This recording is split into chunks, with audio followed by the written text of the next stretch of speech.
you desire, I will still be there for you. Ben Leber's appearances on our program brought to you by Sierra Nevada Brewing Company. He joins us via the Connecticut Water Systems hotline on a Tuesday today because, of course, the Vikings played a Monday night football game. So you were there last night for all of it. It felt like, again, one of those games where they're kind of our favorite team is meandering a little bit, although, again, I never felt like they were in any kind of serious danger. So I'll ask you the same question I asked Kevin Seifert in studio just a little while ago. If the Bears had not mangled that scoring possession opportunity, taking away a touchdown because the big dopey lineman did not report, are we talking about anything different? If it's actually 13-7, is there a chance that turns into a ball game, or is it still more likely that ultimately the Vikings pull away? Well, it's an interesting question because I guess obviously we're never really going to know. No, but I would say that based on how they were stopping our passing game up until that point, it's possible it might have got real dicey at the end of the game. You know, it wasn't really until we started running the football a little bit more that we found more balance. We were able to execute a little bit more, get a little bit more explosive. But if we were sort of forced a little bit to feel like, oh, we got to throw the ball a little bit more to get it down the field and kind of press, then it's very possible we could be talking about a much tighter conclusion. Let me ask you a question about body language, because you've played the game. We did not. We're on the outside looking in, and we always, those of us who haven't played, like to think that when we see a certain sort of body language on the field or on the sidelines, that it's detrimental and it's something that would bother other players and could be destructive to a team. And I'm talking specifically about Caleb Williams gets absolutely demolished trying to throw the ball, illegal hit, and then he goes to the sidelines and he ends up basically laying down, very dramatically laying down on the bench. No one's around him, and he basically pulls his body all the way down like he's going to lay down there, and then gets up and he's moving the limbs around, like seemingly trying to let everybody know I've been pounded pretty badly. Now, does that matter to other players? Do other players, if that's a teammate of yours, would you be bugged by that, or is that stuff that we on the outside, make a bigger deal of than really matters within a locker room? I guess it depends on how much drama are you watching through the course of the week. Yeah. Is this a guy that that overplays everything, and it's like a lot for the cameras, and it's a little exaggerated, then yes. But, we've seen, how many videos from the sideline did we see Tom Brady taking those tablets and just smashing them on the ground, yes. or doing something in an angry response, which, I get it. It's a different emotion, but, I think nobody really attacked him for it because it really seemed sincere. Like he really is upset that the play didn't go the way he thought it was going to go. I actually thought that Caleb was injured when he took that hit, and he was just, on the sideline sort of because he did a lot of running around specifically on that play, and then he took a hard hit. I didn't necessarily personally think it was over dramatic or soccer-esque, but if he's sort of like that during the course of the week, then it's not going to take long for those guys to figure out, all right, you've got a little drama queen to his personality. It certainly appeared to me that the Vikings did a lot better job not letting him escape. It looked to me like he was back more in whirling dervish mode, where he's almost running around with a chicken, the old chicken with a head cut off thing, that it looked not very helpful if you're the Bears and very effective if you're the Vikings. So what did we do? Is it the old deal of we took care of contain? We did not let him get outside as much because we didn't really blitz all that much. It just didn't look like he had many effective running lanes much of the night. Well, it's curious, and I'm interested to see if there's anything to this. But it actually looked like we changed a little bit of our blitz strategy, and where we were having a lot more of a speed rush coming off the outside, and we're like, okay, well, let's just make him make a decision instead of last game where it seemed like let's have a controlled, responsible rush. and we were doing a little bit of like rush and read sort of technique. And then he'd find a lane, and we'd be stuck on a block or whatever, and he'd break contain. This one was like, all right, we've got 2 speed rush guys. Now, they might designate one or the other or both, but it seemed like we were much more attacking on the outside and sort of like forcing him, like, all right, if you are going to run and you're going to scramble, then we're going to make you make that decision now. Like, we're not going to wait for you to go through your reads and then scramble. We're just going to make you go through and have to make a quick decision whether you tuck the ball and run.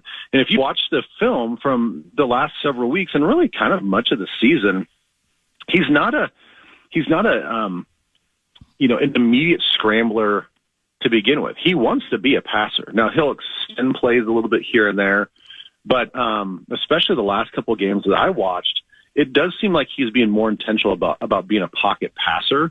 So maybe that's what went into just sort of the approach from the Vikings D-line as well.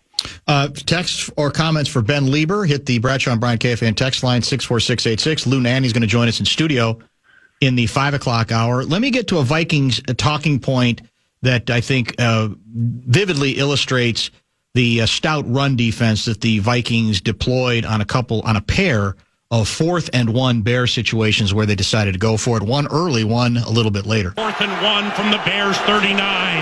Scoreless first possession of Monday Night Football. Caleb Williams under center. DeAndre Swift the tailback. They're going to go for it. Toss left to Swift. He looks to grind for the first down. He did not get it. A host of Minnesota Vikings, like a white blur, stopped him shy of the sticks. And the Vikings are going to have the ball in Bears territory. 4th and 1 from the Vikings 29. 3 tight ends. Caleb under center. Takes the snap, gives it to DeAndre Swift. Stood up at the line of scrimmage, but his second effort is going to get him close. Ball came out, by the way.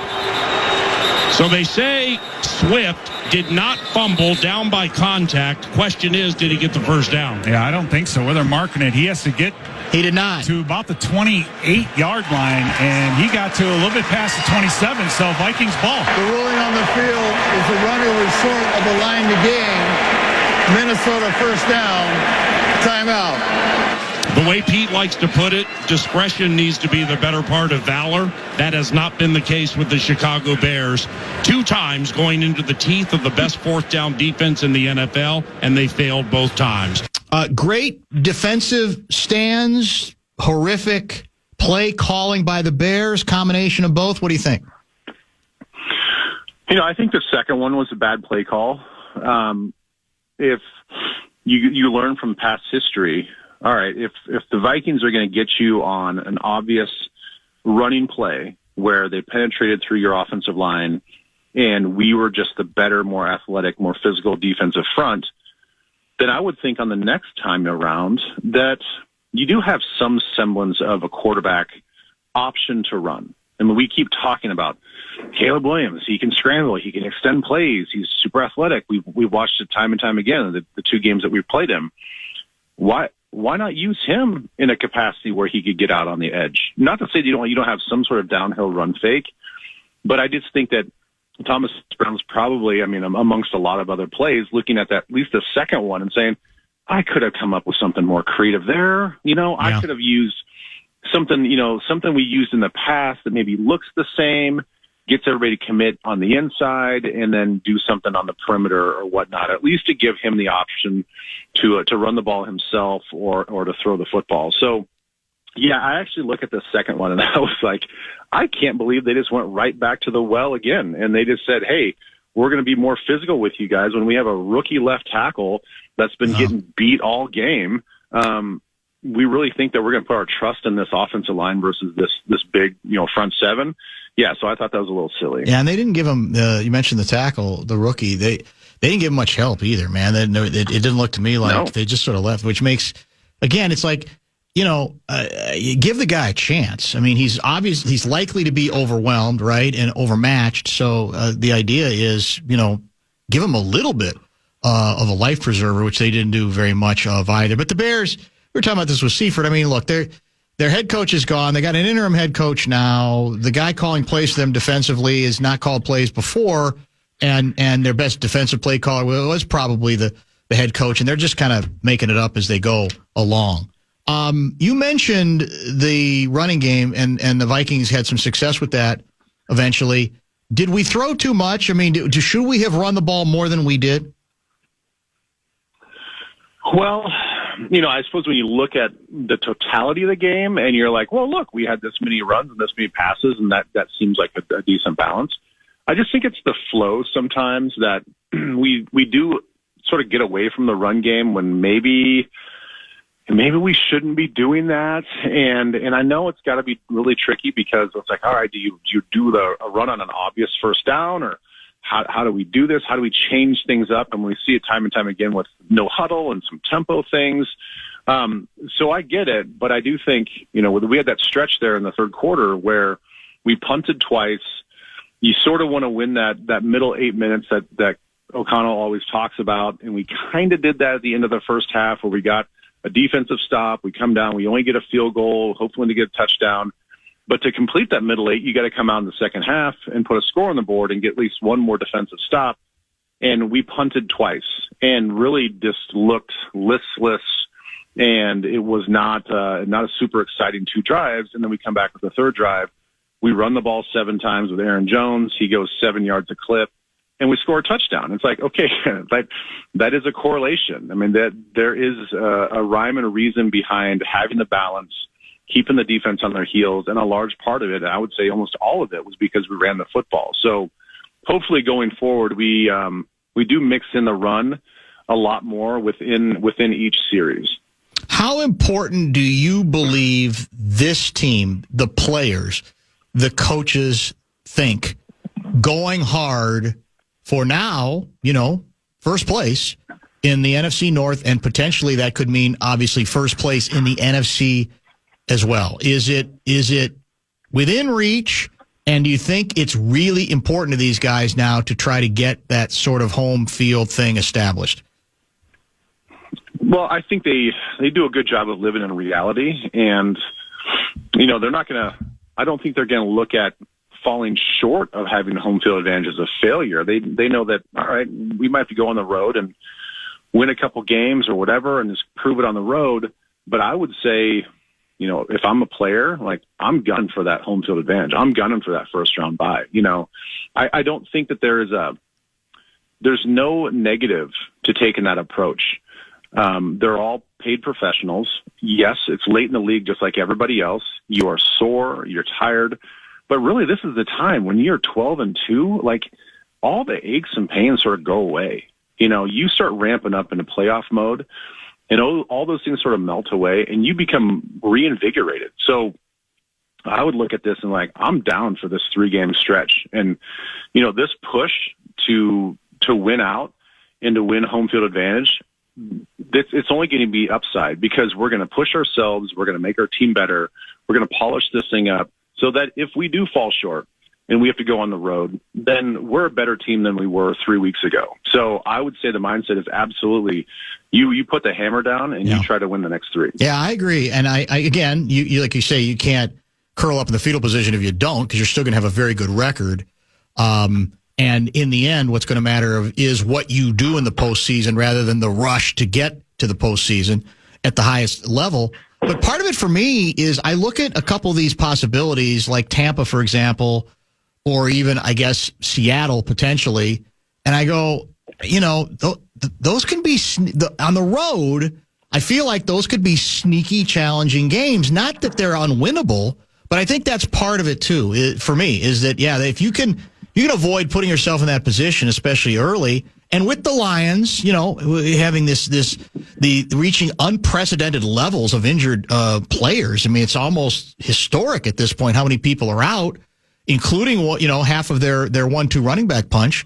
To me, you definitely should go after it now that the door's been opened.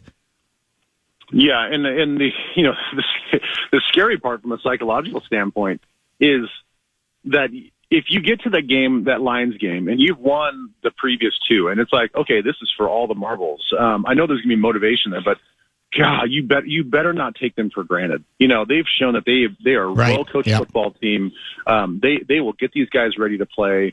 So hopefully they're not going to deal with that psychological battle as they go into that game. But it is, when you start talking playoff teams, it really does come down to matchups. Mm-hmm. And are their front versus our front, this section of the phase versus our phase. Mm-hmm. I mean, it's harder, I think, to look at it on paper. I'm like, well, this team should beat this team. Like, we knew yesterday before the game started, Vikings are just a better football team.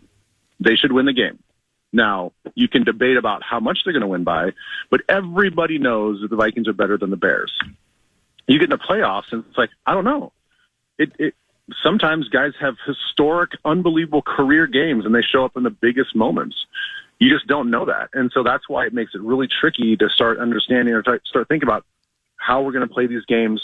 And that's why I think it's really important to play all these games at home, because I do think those little things sort of matter when you've got to go to either Seattle or Tampa Bay and play on the road. Yeah, I'm with you 100%. Ben Leber, Nacho Leber, joining us as he does after every Vikings game, brought to you by Sierra Nevada Brewing Company. Your Hop Splash player of the Monday night game is?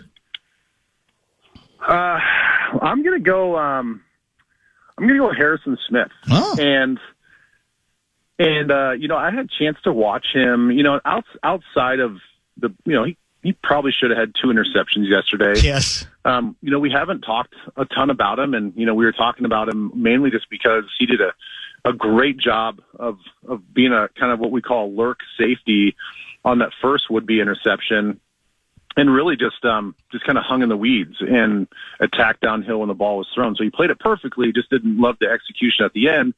And then the sort of the toss-up on the play that we were talking about previously with Caleb, where kind of a 50-50 ball could have come down with that one as well for a second interception. I guess the point is, when you look at those type of plays, and I watched him on a few other plays, he just continues, again, to execute the defense the way it's supposed to be executed. Like, he's putting himself in position to make plays, and yes, we all want him to make those plays at the end. But here's a guy that's constantly a pro, and maybe statistically didn't have the biggest game, but he's where he's supposed to be, and he's a big key to this defense. We were talking earlier with Seifert, and then even at the top of the show, that in Chicago, obviously they're going to be looking for a new head coach. I don't know. You and I have talked about whether B-Flow is on their list. Some people say yes, some people say no. It might be not the right fit from at least the way they look at it, having to get a great offensive mind, whatever. Regardless of whether the Flores becomes a hot entity for Chicago or someplace else, give me, because this to me is always the test for any team that's looking for a head coach. Because what's the other big name for the Bears? It's obviously Ben Johnson, the Lions offensive coordinator, for all the obvious reasons, being that offense and what he seems to bring to it. But from your standpoint, again, as an ex-player, what's the most important distinction between being a great offensive or defensive mind as a coordinator and an effective head coach? It's hard to pick one thing. I think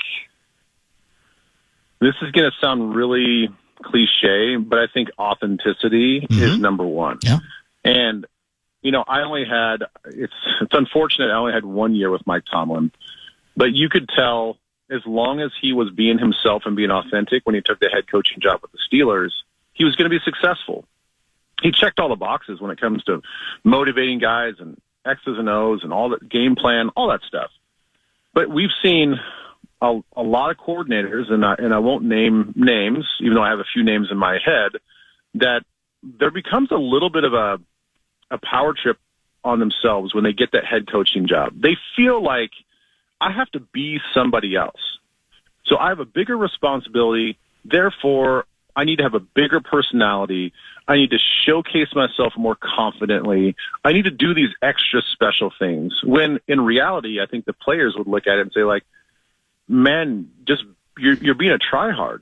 We see it with some guys. You see it with some guys' personalities and the way they play. Like, you're being a tryhard. Just go out there and do what you do. And heck, I saw it with one of the guys that I came in with as a GM that didn't make it but a couple months. That wasn't the guy that I knew in San Diego. And personality has sort of changed when he got into that role. And so I would say the one thing that is working out in KOC's favor is he's always been authentic, and players see through that. And they're like, okay, this is a real dude that's up in front of us, in front of the room, and he is delivering a message that I feel like is really coming from the heart, and he's being authentic to himself. And players respect that, and then all of a sudden you get the street cred.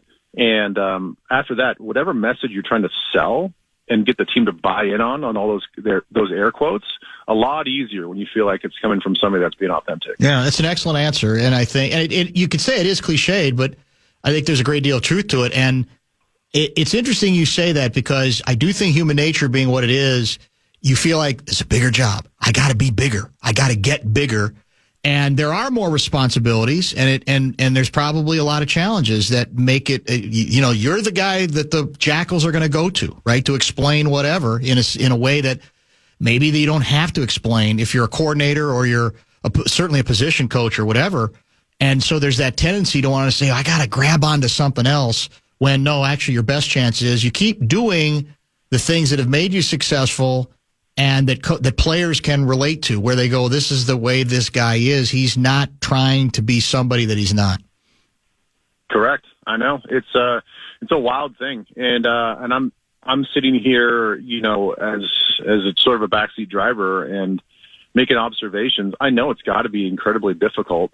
I'm not saying it's an easy thing to do, but I think when you see it done and you see it being done firsthand, you're like, yeah, that's the answer. Yeah. It's kind of obvious. But if you can pull it off with a little bit more grace and a little bit more just like internal confidence, so like, yeah, I got this, and I'm cool if I don't have it right now. I can build into that. And that's just the pressure cooker of the NFL. I mean, we see with players, first-round draft picks, it's like this immediate need to be successful from day one, and walking into the big boy job, and you have that pressure on, like, I've got to be a bigger person. Most of the time, it's a slower change than that. Last item. Seattle's the opponent next week, obviously. So how much, I guess you could say, much more challenging is it if you're facing, Geno Smith than the alternative, the guy who basically was, I think, starting for the Washington Commanders last year? Well, I tell you what, I was doing when I was doing just the research for this game, I think I saw, and for sure, correct me if people are hearing this and they're like, nope, that's the wrong answer. I think Geno Smith leads the league in air yards per pass completion. So meaning that this is a big strike offense. I mean, they will get the ball down the field. And I got to imagine that no matter who's at backup, you're just not going to execute those big plays and those explosive plays like Geno did. So if he's not in there, that's a big miss for them, and a lot of their explosiveness is gone. Now we do have to stop the run. Have not loved our run defense the last couple of games, but they're going to want to run the football. They're going to want to be physical, and then they do all of that, and they go up and over the top with their very, very talented wide receivers. So they will lack a big play explosiveness if he doesn't play. Yeah. So real quick before we go as well, people want to. The number of people, they're worried. They think that you got hurt on the sidelines with that collision. I thought you looked fine. Were you just like acting like it was fine, but you were as hurt as Caleb Williams was? What happened on the sidelines? I mean, I think you guys need to ask Sam how he feels today. Yes. I mean, he kind of came into my domain. I don't go out on the field. He came over into my domain. So, in all honesty, I was just kind of watching the play, and I think I do a pretty good job of understanding where these guys are going to end up based on the angle they're running at. And I'm like, I didn't think that he was gonna run into me, and then it sort of happened. And yeah, I just did my best not to get run over. I mean, that was kind of the thing. Like, I saw some people on social media like, man, it looks like you tried to like give him a shot. And like, no, I was just trying to brace myself. Like, I didn't feel like in that moment I needed to backpedal or jump out of the way in a super dramatic way. So, yeah, I thought you looked fine, actually. Yeah. People make these assumptions, I guess. I don't know. I mean, but yeah, I thought it didn't look like to me like you were any worse for the wear. No, shoulder's totally fine. But again, I would check with Sam. He might be hurting. That's maybe we have to talk to next. Thank you, my friend. As always, we will chat next week. Thank you. All right, sounds good. We'll probably are we going to do Well, oh yeah, the game's on Sunday. Yeah, I'm actually off Christmas week, so you may be dealing with Guardsy, you may be dealing with other people. Ben. Yeah, because I'm going to be off of that particular week, but then we'll resume just in time for Packers week and then Lions week. Man, this is good stuff. Now this is getting interesting. Great. Now I'm already looking forward to Monday with Guardsy. I don't blame you, man. You don't have to worry about another long-winded 18-minute question. You know what I'm saying? Guardsy will get in. No, not at all. Like that's not it at all. He'll get in and get out. Think that he is very talented in his own right. There's no question. It'll be just fun to talk to him. It'd be probably a nice change of pace too. Yeah. Well, have a good week, man. Thank you. Thanks, Ben. That is Nacho Leber, Ben Leber. Sam Howell, of course, is the Seattle backup. He would go if Gino can't go for Seattle. And I know, he had some moments last year. He's a decent backup quarterback. He did not look very good on the fly against Green Bay. And I think I've already proclaimed the game loser-proof if Gino doesn't start. And, again, Gino can throw a pick. The numbers, I think, especially in the red zone, are not very good. But he can also make a lot of other plays. A guy who's kind of redeemed himself, sort of rediscovered, sort of rebuilt his career with Seattle, and can be a tough out there. I don't think Seattle's going to be anywhere near as tough an out if he is out of the game. Luigi is in studio. We'll catch up with him. We'll talk some hockey.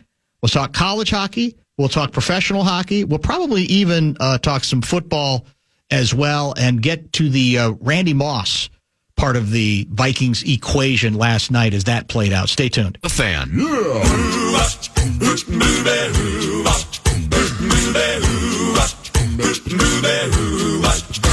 Well, she sneaks around the world from India to Carolina. She's a sticky-fingered filcher from Berlin down to Belize. She'll take you for a ride on a slow boat to China. Tell me, where in the world is Lou Nanne? He's in studio, ladies and gentlemen. Boy, Guardsy, what are the odds? some changes around here. It's unbelievable. New mics. This looks pretty nice. When are you leaving town? Tomorrow. Oh. 27th. Oh, good. So we're supposed to get pounded potentially 3 to 6 inches of snow Thursday. Yeah. So you're going to have to tough it out. I want to see it. Yeah, well, it might not happen, but at least if it does happen, you'll have to endure it. Yes. I always feel better when you have to endure it like the rest of us. Good to see you. Welcome back. I got a lot to get to. We have plenty of time to do it because we're going the distance today. Before we get to a lot of hockey, college and pro, I have a football question, but I don't know if it's really a football question so much as it's a philosophical question. And it has to do with Sam Darnold. And I'm sure you've seen and read and heard a lot of the conversation about whether the Vikings are obligated to at least reconsider the original master plan, which we all know what it was. Darnold is here for this year, tied us over. The keys get handed to J.J. McCarthy starting next year. Rookie contract, save a bunch of money, which helped them, by the way, sign a bunch of defensive players who are helping them this year. And I have been in the group that says, look, you might have to reconsider this thing. You have plenty of time. It's not over yet. The season isn't done yet. But you have a guy playing at such a high level that you can't eliminate the possibility of perhaps trying to find a way to bring him back. Where are you on that whole discussion? What do you think? I definitely feel the same way. I think that he's proven that he can play, and maybe it's the surrounding, maybe it's the coaching, whatever it is, it can be duplicated because he's shown right now that he's capable of throwing the ball. He's capable of reading plays. He looks like the high pick he was that he should have been. And so, again, if you look at it, wouldn't you always take what seems to be a sure thing, at least it's a proven thing because he's done it, and take a chance on that? And we know the money's going to be a factor because other teams might look at him and say, well, he can do that with us. But how much of a factor? How big is it going to get? You can't really think that it's going to get ridiculous. And maybe you might think $30 million is ridiculous right now for a quarterback, but it's not when you got guys making 50 and more. So if they were to get him in the $30 million range, I think they'd probably re-sign him. They do have Jones there, but don't forget, Jones was making even more, and then he walked away from it. And I don't think that they're going to say that Jones has proven on the practice squad that he's any better than Darnold's proven in a regular game. Well, and another option will be, and I think this is perfectly within their rights, they can franchise him, which means he doesn't have the opportunity to go out and get a long-term deal someplace else, and you pay him, I think the number would be, for 1 year, it would be like $41 million. That's a big number, but it's also 1 year, and you're not, committing long-term. You're saying, okay, we like what we see. We're going to need to see a little bit more of that.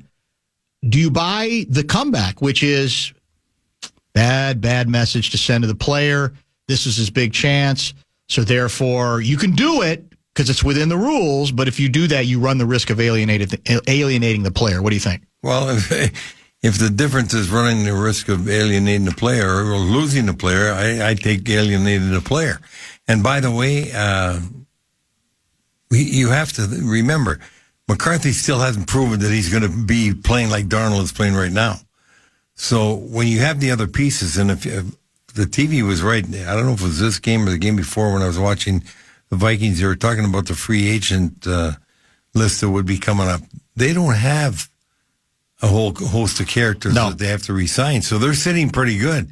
It's like this is the one key decision we have to make, and it's not a tough decision to make if he finishes off the season like he's playing right now. Yeah, we're into the more challenging part. You've got 3 good teams you're playing down the stretch. You're going to know a lot more, and even then you have the postseason. So to me, you don't have to make any decisions right now, but I do think your mind already has to be open to the possibility because of what you've seen here and what we've seen. I'll be the first to say, I didn't see it coming. I yawned when they signed Darnold. I didn't think he bored me. I knew they had to make a move, but so I'm as surprised as anybody. But in fairness, I've got to acknowledge that he has been good to very good at times, and now let's see if he can finish this thing off. And let's remember what we were just talking about off the air. Everything seems to be falling in place for the Vikings right now. Seattle, Geno Smith got her last game. Doesn't sound like he's going to play against the Vikings. It's in question, yes. And if he's not playing, that's a substantial loss for Seattle. Detroit's got 20 guys out of the lineup. And I just don't know how Detroit can win anymore. They can't be a factor they were going to be when you lose the quality of players besides the number of players. And so I have to say things are going in Darnold's favor to finish off the year and see what happens in the playoffs. But I do believe that they're going to have to make a decision unless he falls flat in the face between now and the end, they have to try and re-sign him or franchise him. A texter asks, have you ever regretted letting a rental player walk away for more money? Does anybody comes to mind in your GM career? Well, I was fortunate that when I was GM, we didn't have free agency. No, that's a good point. So I didn't have anybody walking away for money. I'd make them sit, and they'd have to give in because there was no other alternative, either quit or sit. And so fortunately for me, I had the hammer and wasn't afraid to use it. And not that I was proud of using it, but I had a job to do, and I'm going to do it as I was supposed to do it, to run it like a business. And that's the general manager's had a much better opportunity to keep players than they have today. All right, let's remind folks that I'm looking for questions and observations, hockey-related, via the Bradshaw and Bryant KFAN text line for Louie, 64686. You want to go ahead? You were going to say? Yeah. Before I forget, yes, the World Junior Championships, as we talked about, is coming here next December 26th. And the tickets have gone on sale now. I think it was yesterday or the day before. Okay. You can buy the packages. And you're going to have the top teams in the world coming here from December 26th to January 5th. And I have to tell you, right now, the World Junior Championship is the second best international championship that there is next to the Olympics. So I really believe that if you're a true hockey fan and you love watching good hockey and you want to watch the stars of the future in the NHL, just buy tickets and come see the World Junior Championship that's coming here next year. All right, let's start with college hockey. Big showdown series with Michigan State. What when it went bad, it was going good until it stopped going good. Mm-hmm. What changed? What happened on the Saturday night game that turned a 2-goal lead into a 2-goal loss? Well, it wasn't just a turn, but I saw Guardsy at the game. I almost had a heart attack seeing him at a hockey game, but he had his family there. That was great. And as I told him at the end of the first period, I don't like what I see thus far. And second period, the Gophers reversed, and they played really a great period, so I was feeling quite good about it. One thing I'd have to say that I feel factored into it somewhat, the Gophers were really shorthanded Friday night, and they outplayed Michigan State Friday night. They deserved to win, and Michigan State's goaltender really won that game for him in a shootout. But the Gophers were good. They not only because he outshot Michigan State 42, I think it was, to 32, but there was the quality of shots that they had and the opportunities that they had that Augustine stopped them on, but they did generate the chances I liked. But they were playing with a short-handed roster that night.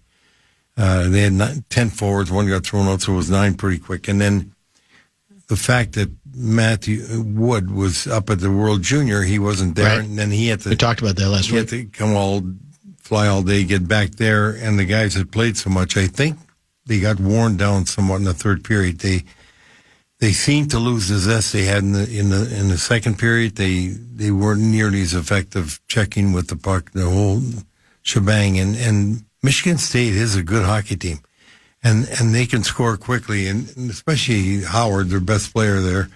He got a couple goals. He not only handles the puck so well, he shoots it well, he skates well. And Stramble, who was a wild draft choice, who didn't do a lot on Friday night, but he did get the winning goal Saturday. And that whole line together played good. But the overall, Michigan State was just doing a better job of getting the puck out quickly. And I thought the Gophers on Saturday night, their defense overhandled the puck. The quickness wasn't there. But mostly what I said, I went to do the second period on TV with Jim Rich and Pat Micheletti. And I said, when I started the second period, I said, I don't like the first period because the Gophers are losing too many battles in short situations and the puck's dying with them. I didn't like the effort and the movement that they had on Saturday night. It just didn't seem like they were free-flowing as they were on Friday night. They weren't skating as quickly or as well. They were more standing still, trying things in small areas, and they were losing the puck quite a bit on that. And so that worried me, and it eventually did prevail at the end of the game. Yeah, it did. So you weren't all that surprised? No, I wasn't. Once it turned? No. I when you get the second one, then the feeling starts to come, and I just felt that I don't like this. Bottom of the hour pause here. Much more to get to with Louie, including more college hockey, some pro hockey, and some other stories to discuss as well. Luigi in studio. 64686 is how you can reach us. That's the Bradshaw and Bryant KFAN text line. Don't go...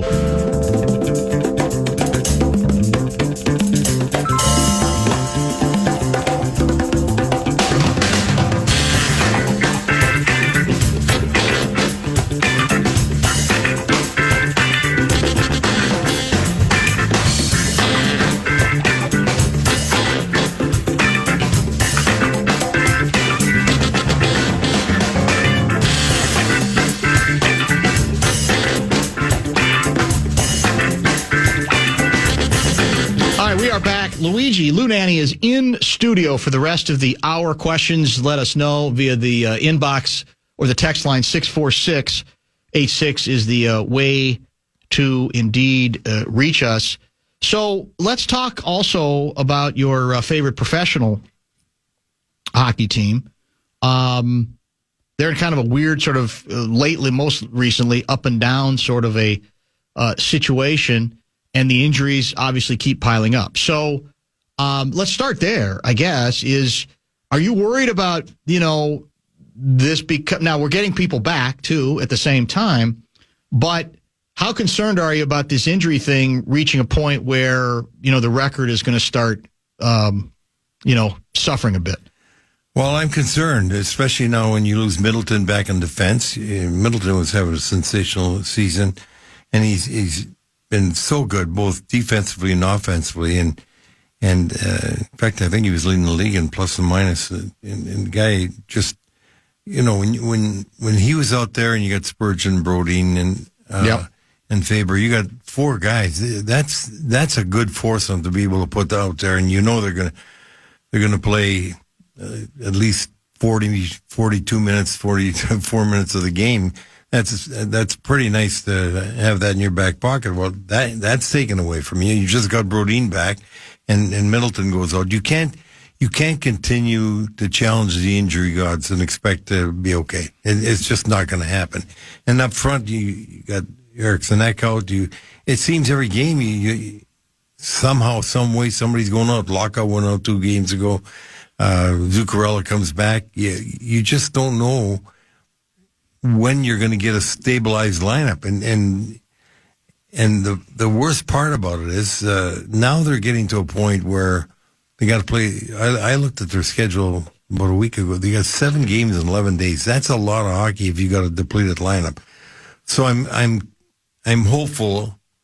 Fortunately, the majority of the games are at home, right? And I'm hopeful that they're able to get through this part of the schedule, 4-3 or 5-2, and then they'll get a bit of a rest and maybe start getting some of the other guys back. I don't think Middleton's coming back too quickly. I'll tell you. I've said on a show before, I hate these hockey gloves that they wear nowadays. They're just like, you might as well be wearing mitts that you go shovel snow with. There's no protection. How is that possible until 2024 when it's supposed to be the best of the best? Yeah, you know where the real problem is? It's the cuff.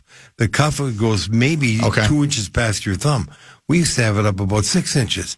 So I can't even remember when guys would get hurt on the back of the hand, where I think Middleton got this one. Yeah. But they get more wrist injuries and hand injuries than I'd ever heard of before. And I really think that the hockey glove, to me, I don't know why guys would want to wear them when they're so small. Sure, they're easier to handle and you feel more comfortable because it's, not cumbersome at all. But first of all, to be able to handle gloves like that, you got to be able to be physically able to play. And you're not physically able to play if you keep getting hurt. So the thing is, stay safe first and then go from there. And I'm concerned Middleton's going to be out for an extended period of time. When I saw they put him on IR and he's going to miss at least 10 and maybe more. You're looking, you got to be thinking he's out a month. That's it. And that's another signal. That's right. Brodeen's been out like that. This guy, I'm just so pleased the start they got and where they're sitting to have that kind of cushion, because you keep running into these injuries, you're going to end up needing that cushion. How about the ruptured testicle injury, man? My God. Matt Zuccarello finally speaking about that publicly for the first time. Pretty funny about his comments, a good sense of humor. That. Well, if you remember when he got hurt, we talked on the show, and I says, well, it can't be down in the nether regions, in the testicle area, because he wouldn't have got hurt there. He had a cup. Well, I guess it crushed the cup, and so it.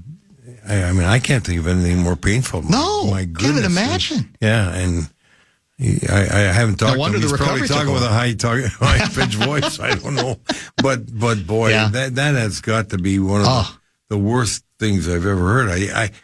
Now again, I'm not going to go check the cups and see what they are, but how can that? I've never Maybe heard they got of that. faulty cups. That's what I'm saying. I've never heard of that happening before. Yeah, that's not. I mean, no, please don't tell me you're trying to get lighter and faster in that area. No, too. definitely not. Please don't. No, you do not want to take a shot down, take a chance down there, right? I couldn't believe it when I heard the actual thing a week later. I said, you're kidding. Yeah. I remember how incredulous you were. Yeah. Text has come in. Louis, has Rossi done enough to warrant an early long-term deal like was done with Boldy and Faber? Kid has overcome so much adversity, accepted every challenge issued him by the Minnesota Wild coaching staff and Billy G. And on the other hand, you keep hearing these rumors that, he's on the block. So what do you make of the Rossi situation? Well, I think he has earned enough to get, or done enough to earn a longer-term contract. I'm really pleased the way he's playing, what he's showing. Even if he's got to go to be your third centerman, least you know a guy can be productive there. And again, look at the history. He led the junior OHL in scoring, so you know he's capable of putting points on the board. And now he's starting to show this year, he's been productive. So it depends on the number of again, but I'm sure he'd be amenable to it. And I think the Wild, maybe if I were, I don't know what his contract situation is right now, if they're able to talk to him, but if I were able to talk to him, if his contract's coming up, I would try and get him at a lower number, because everything factors into Kaprizov. So the more guys you can get signed in a controllable situation where you know what your figure is at that area, how big you can go with Kaprizov, the better it is. And I Billy G and I were talking Sunday, and I said, look, why did you guys just not even worry about it? Just give him the building and rent it back for the games, because he deserves it, and everybody will be happy. That's it. Yeah, you're not. And what did he say? Yeah, he didn't disagree. That's true. He didn't. That's for sure. Kaprizov's numbers continue to be wildly impressive.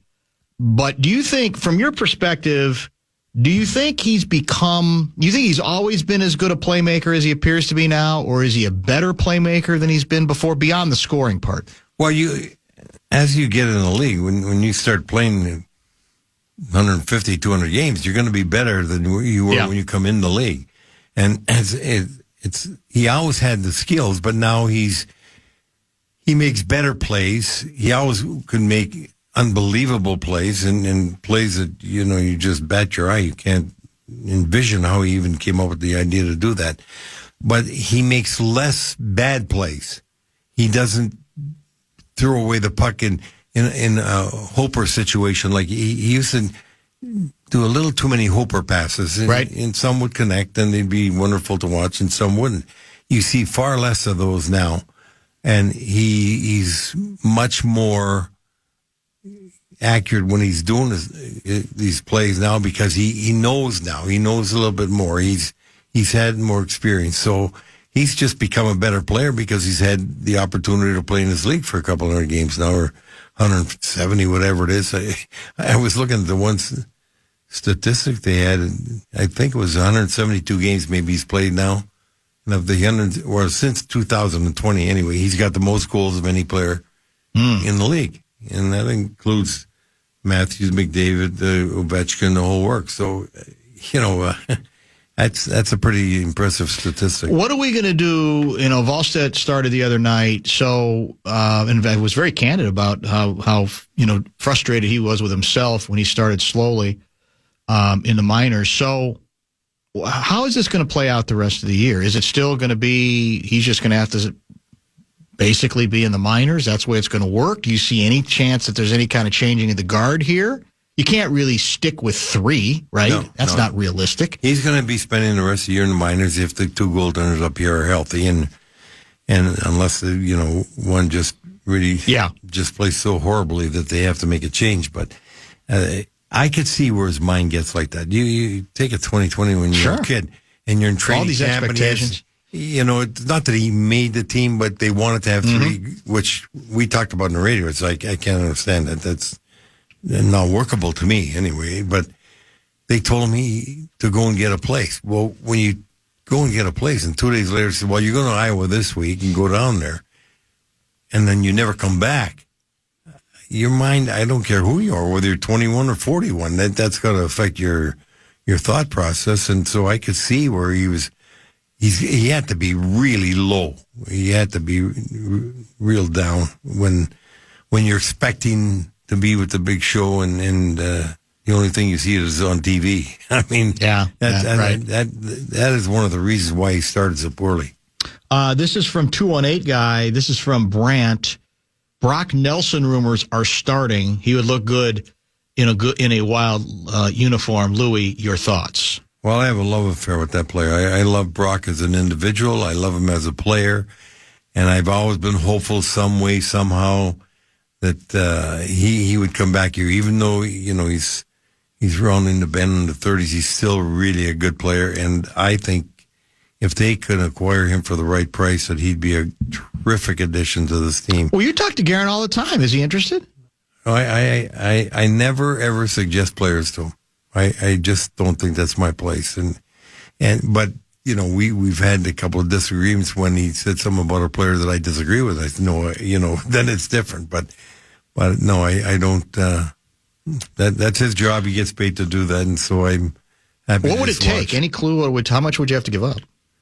Not that much. Well, I you know, you're still dealing with Lamoriello, and he's not going to give anything away from nothing. Right. Although he did Wallstrom, you must really be down on that first round pick that he just put through waivers. But I think that when you look at it, that they'd probably want a defenseman and maybe a draft choice or a prospect, but or you know, they can give him a forward too. If you want to give him a forward and a defenseman, depending on who they are, I think there are a couple of guys. I don't want to put names out there myself, but I think that's a deal I would talk about and see if it's workable, because he's a top-notch player, and he's a big centerman. I mean, Brock's got to be about 6'3", maybe, and he's very productive. He's good on the power play as well. Can he kill penalties? This kid can do anything. I mean, he is. We still need to get better there. That's for sure. A lot better. Yeah, a lot better. That's a key issue, isn't it? I think sometimes when you're struggling penalty killing, I think you got to be more aggressive. I think you have to. You might as well bet on being aggressive and quick and forcing players to make faster passes and passes, and that's when you make mistakes. And yeah, you might leave an opening every now and then, but you're leaving it anyway. Right? That's what I'm saying. Yeah. You know, when you're 30, what are you going to do? Go down to 32? Big deal. I really would like to see him be a quicker reacting, more aggressive penalty kill to see what the difference might bring. And when you look at the players, and especially the guys that are going to be more aggressive, would be the forwards killing it. Get quicker guys with faster sticks and that think well. You know, think sure. Well. That's when you make things happen. It's hard to go give Kaprizov more ice time because he's already in 24 minutes a game. So you don't want to kill him, but the way he reacts is what you're looking for in a penalty killer, with his quickness towards a puck, and because he's fast getting to pucks, and you want other players out there to do that, not just to look and read and go. You want him the minute that puck is going, he's going.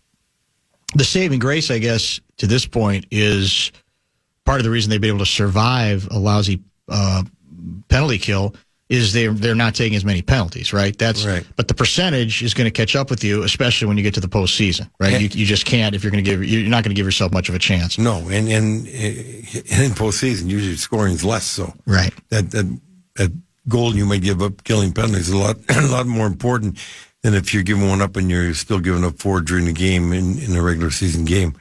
And then you have to remember too that in the playoffs, they are still calling penalties at all kinds of times of the game, late in the game. And if you're in a tie game, you sure don't want to be killing a penalty with a bad penalty killing unit.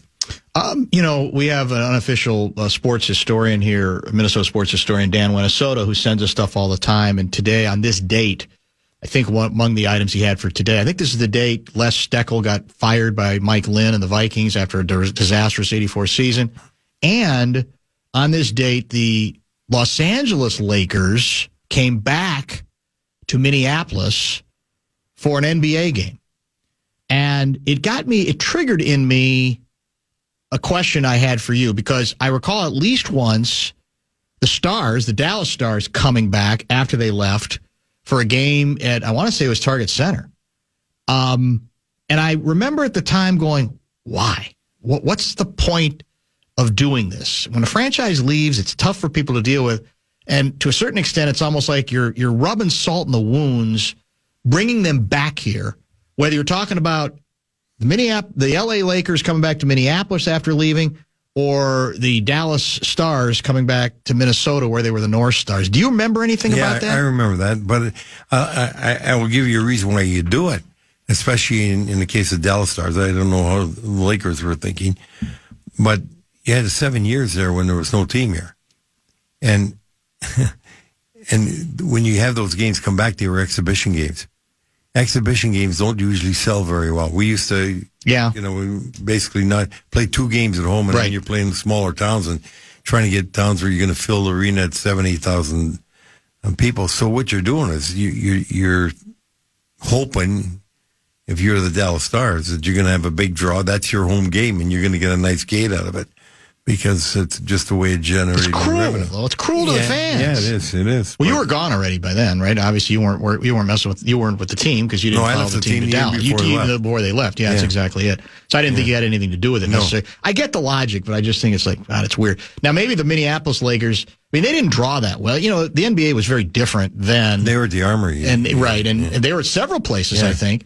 And maybe, it wasn't emotional because there wasn't the emotional attachment that there was with the North Stars. I'm not sure. Interesting question from, let me get a name here. I think this is Dan from Rochester.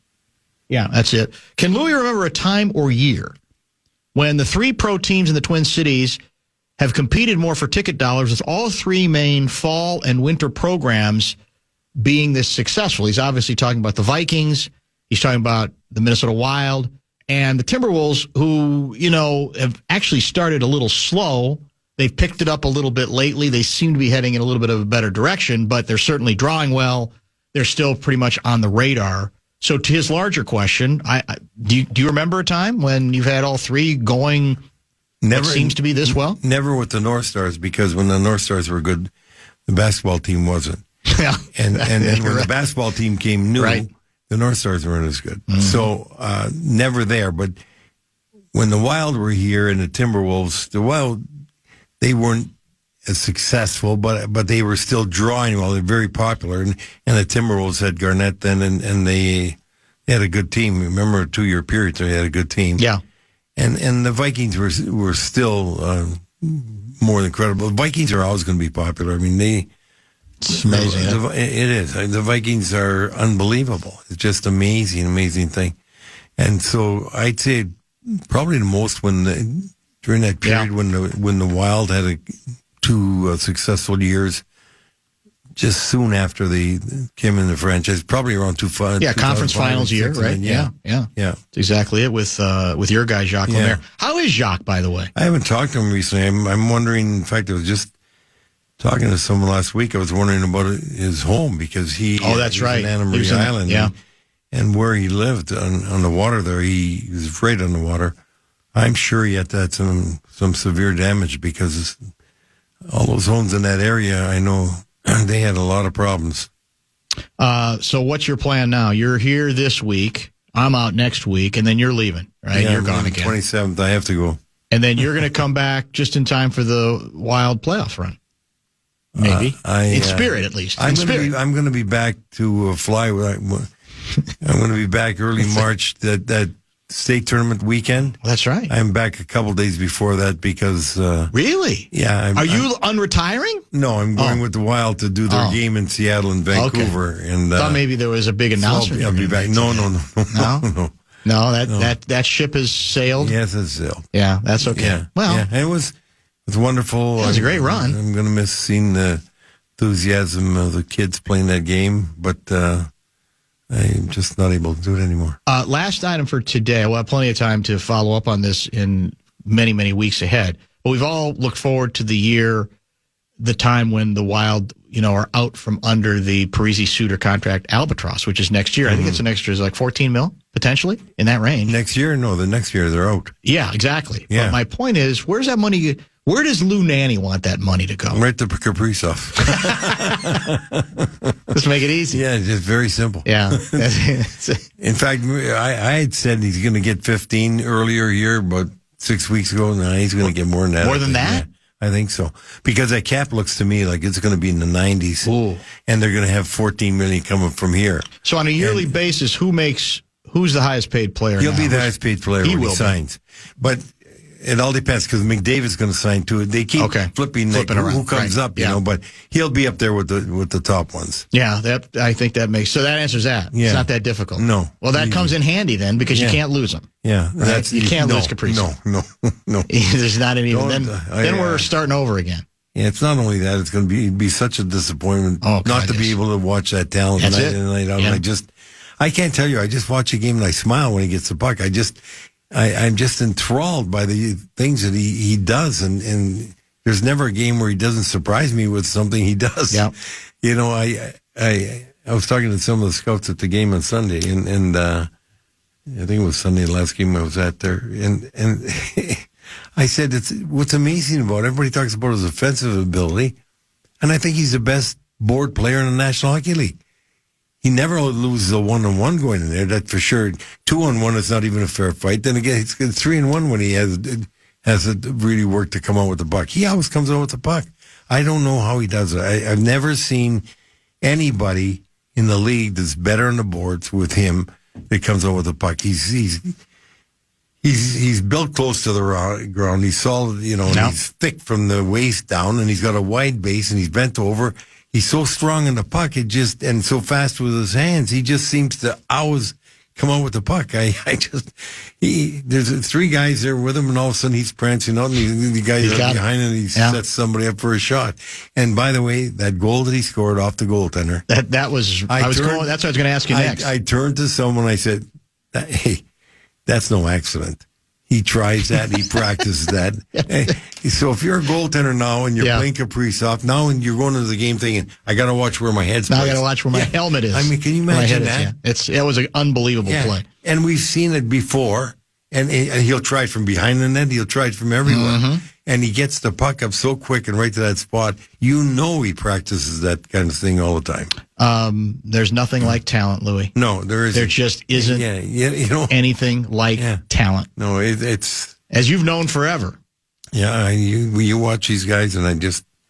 You know, they say they're blessed. It must be nice to be able to just have that kind of ability, go out on the ice, and it's just like you're out for a Saturday afternoon skate and do whatever you want. Great to see you. Nice to see you. Safe travels. We'll be in touch, obviously, by phone as things go forward. And anytime you want to pop back in and surprise us, you know where to find us. We will do that. It's a deal. Thanks, Luigi. Merry Christmas to you and yours, for sure. And to you and your family. Thank you so much. Thank you. Top of the hour pause. Half hour yet to go. Maybe some more Vikings talking points to get to when we return.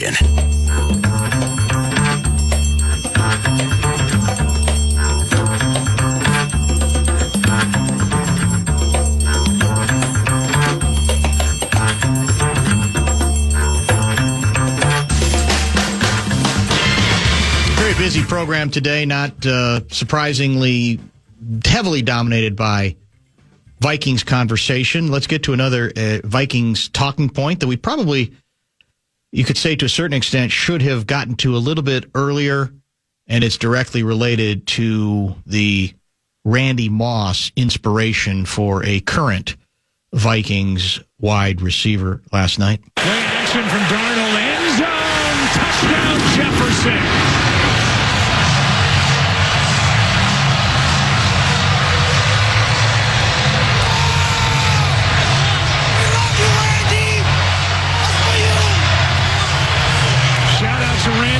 After the touchdown from Justin Jefferson, his 8th of the year.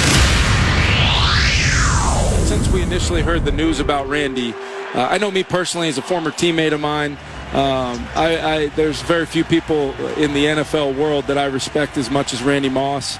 I know this organization, his name is up in the rafters here. He's a Hall of Famer. But I think you guys probably felt it. Just that was real. It was authentic. We're behind him 100%. And to have CC and Jake Reed here on a moment's notice, I kind of brought that idea up earlier in the week. I just thought it would be an amazing show of support for him to see his 2 former teammates out there with his jersey. I just think I speak for everybody I know in the Twin Cities and in our organization where Randy Moss means the world to us, and we're behind him 1,000%. We know he's going to do exactly what he said he's going to do, which is, moss this cancer and come back better. And when he does, I can't wait to have him right up there, hopefully blowing the horn before the game and getting this place ready to go. That, of course, is the head coach, Kevin O'Connell, speaking via ESPN, after the ball game. On the field, yep. And before that, of course, you heard the PA call, I should say the TV call in this case, of his touchdown pass. And then he did JJ directly to the camera, saying this was for you, Randy, as well. And Moss did see it, did acknowledge it, and did respond to it as well. Nice touch before the game, obviously, with two former teammates. Two former Vikings wide receivers, including Hall of Fame immortality himself, Chris Carter and Jake Reed. They come out on the field holding up an 84 Moss jersey. I am reminded that is not a retired number for your Minnesota Vikings, correct? How many retired numbers do we have in Minnesota Vikings? I'd have to look because there's always differences. They have the Ring of Honor. Yeah, that's true. So he's in, which he's in. But in terms of the number being retired, I don't think we have a bunch of them. Not exactly sure. It's stating the obvious on Moss because this is obviously bigger than football. But it goes back to him bursting on the scene. And I still don't think it is embellishing too much to say that even for a team that easily was the most popular in town, everything kind of changed for the Vikings organization when Moss got here. He seemed to take the excitement level, the intensity in terms of, fan, I guess you could say, connection with the team to a new place. And others have said it, that it almost seemed to bring a different element of fans to the building and to the product. I think before that, there was this sense that, yeah, they're kind of loud, but they're kind of old and they're kind of staid, as in STAID, and I don't know, and he came in and there was almost like this WWE quality to the reaction when it comes to the way fans got into it. I think a number of younger fans got into it because there have been obviously other great receivers. They had one in Carter, but there was something, it was like the circus had come to town, but in a good way, largely, never got the payoff that you were looking for. But I think that's very much what, when I do the word association, that's what I think of with Moss, is that everything kind of changed in the organization from a public standpoint in terms of the way fans got into it and the type of fan that got into it and the way that they celebrated it. And really, that's Metrodome days, obviously. That's before the People's Stadium. But I think to a certain extent, what we see at the People's Stadium had some of that same intensity that we had post-Moss. Moss was when it kind of changed. Now, again, it didn't end particularly well, and there were some controversies with Moss. Those things each time are undeniable, that they're part of the story to tell the whole story. And now, of course, he's in a whole different mode, and he has become a media guy, and now he's in a fight for his life, et cetera, et cetera. So, well done by the Vikings. They handled that well, and I'm not surprised that JJ would take the opportunity that he did as well. Thielen over the weekend wore a Moss jersey in Carolina and talked about that, which I thought was a nice touch. It's Tarkenton, Tingelhoff, Marshall, Stringer, Carter, and Page are the retired Those are the ones. Okay, they're retirements. Yeah, Oliver wears 84 now, right? Our tight end, if I'm not mistaken. Yep. Irv Smith wore it for a while. That's right. Because that was the big thing when Irv Smith would drop a pass. Everyone would say, it's Rubes like me, who grew up in that era, would say, you got to get the 84 off that guy. It's disrespectful. What about your guy, JJ, dropping a ball? Unbelievable. I mean, like dropping a ball badly. It was a perfect throw again. Perfect throw, and he did the old, I'm turning, and I'm looking for the end zone already, and he thought he can control it. You rarely even see him juggle the ball. No. Let alone flat out drop one, and that, obviously it looked like it was going to be a touchdown for sure. At least down at the 1, if not. And would have taken any of the suspense out of what ended up being a weirdly suspenseful game when the Bears had a chance to cut it to 13-7. But then after Swift gets in the end zone, what happens? The big lineman, who was playing fullback, didn't report as eligible. Crazy. That means you got 5 yards back there. Then they get a holding penalty, of course. And then they're further back. And then you reach a point where, as dumb as it is, when you really want to go for it, you almost at that point have to take the field goal, which seemed to take whatever life that the Bears might have had to make this thing interesting. I think that kind of took it out of them. What do you call that? The doofus factor? You like to call that the doofus factor? Well, yeah, there's another doofus factor we should mention that I did tweet about last night that I still don't think is getting enough attention. We'll do that, prepare you for what we have coming up tomorrow. Is that fair? Yeah. And to get to a couple of other texts in our finals. Show Wrap brought to you by American Pressure, commercial grade pressure washer since 1975. It's the Bumper to Bumper Show Wrap. So I've sort of come to accept the badness that represents the Chicago Bears, at least in this current edition and the last several editions. But even by, those standards, there was a moment yesterday or last night in the Monday night game that definitely got my attention. Vikings were facing a 3rd and 17 deep in their own end. This was still the first half, I believe. And I believe the pass went underneath to Aaron Jones. It did.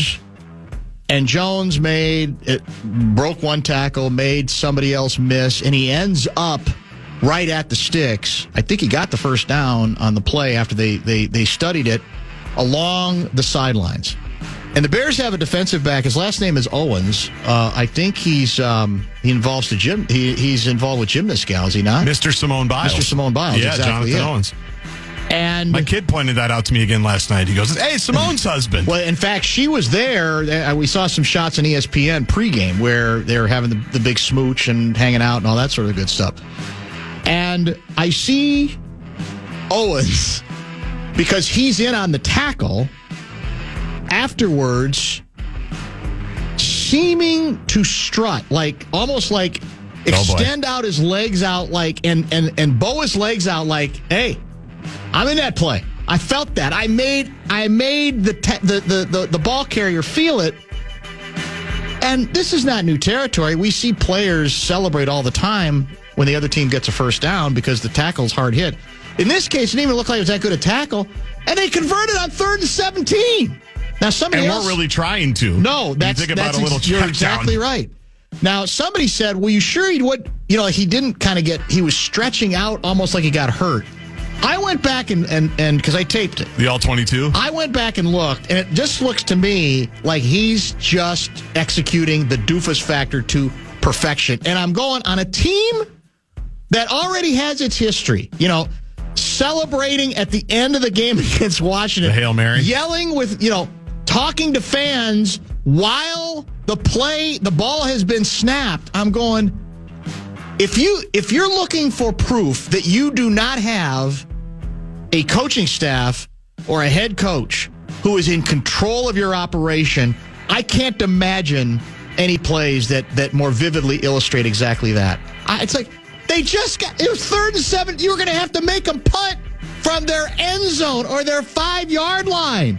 Why are you preening, prancing, posing like you've made some great play?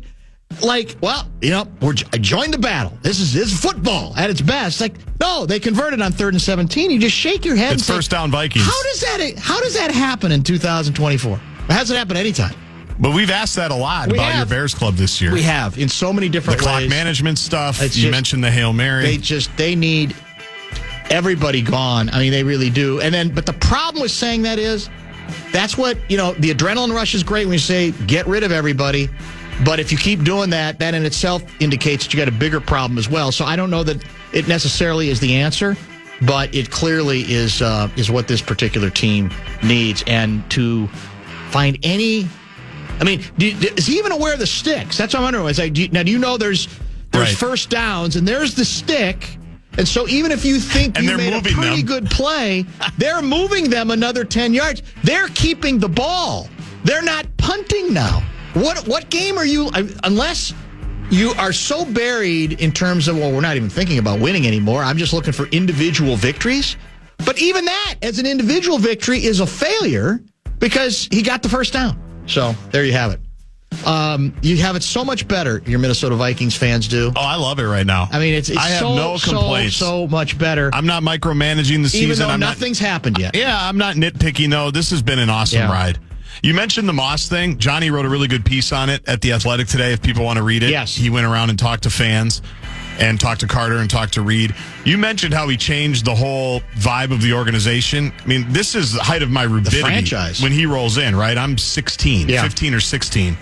But I'm old enough to remember, and kids these days won't understand, that I would have to listen to Chad and Barrero all week to figure out if the game was actually going to be on TV because General Mills or Cub Foods would have to step up to buy 1,000 tickets because they had these things called blackouts back then.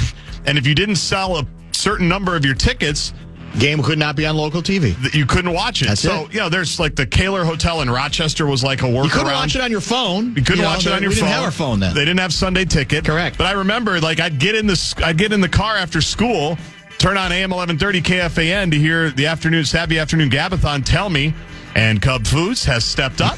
The game will be on TV. General Mills has done it again. Here we go. Yeah.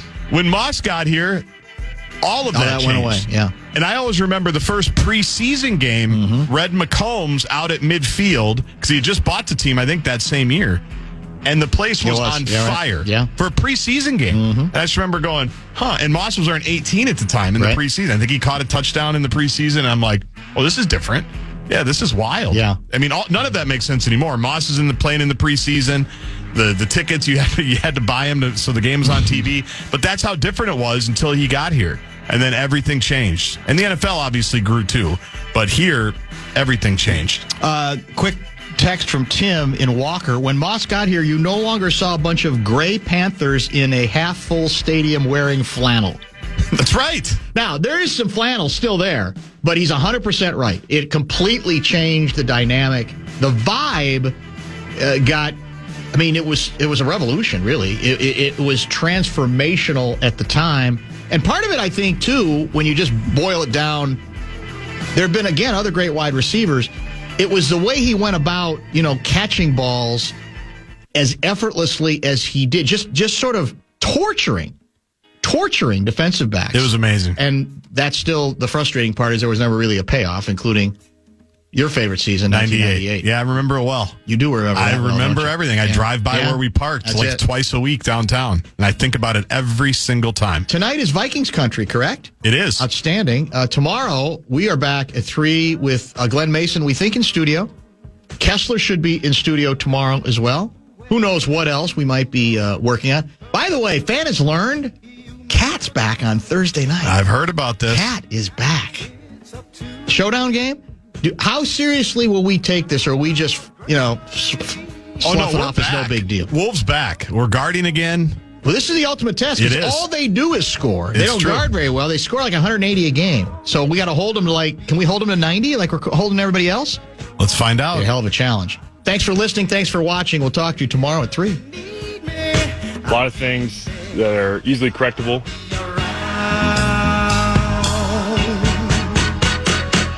You wake up, put on your Ray-Ban Meta glasses. You're living all in.